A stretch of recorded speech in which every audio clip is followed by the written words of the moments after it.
بھائی پوچھ رہے نمبر 1 سوال اس کو چھوڑ دیں، پوچھ رہے انڈیا کے حالات کے پیش نظر انڈین مسلم کو کوئی میسج دیجیے، یہ تو ہو چکا تھا نا۔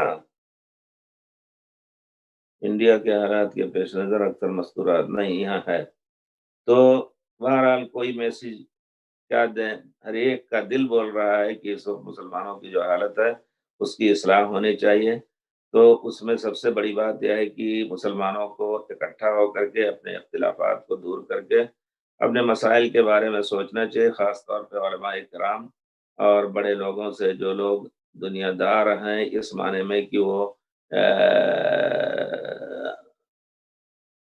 الیکشن وغیرہ کے میں دوڑتے رہتے ہیں، ان سب کو سمجھانے کی کوشش کی جائے، اور بہت سے جو ظالم قوانین ہیں ان کو ہٹانے کی کوشش کی جائے۔ اس کے علاوہ اور کوئی میسج کیا دیا جائے؟ ہم زیادہ سے زیادہ اللہ رب العزت کے سامنے روئیں، گڑ گڑائیں۔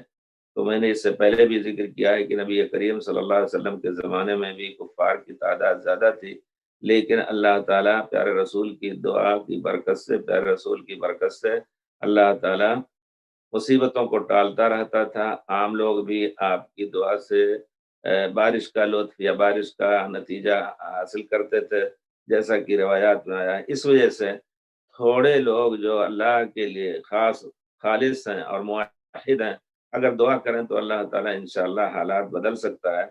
اور مسلمانوں میں زیادہ سے زیادہ کوشش ہونی چاہیے کہ شرک جو اللہ کے غضب کو بھڑکانے والی چیز ہے اس کو ختم کرنے کی کوشش کی جائے۔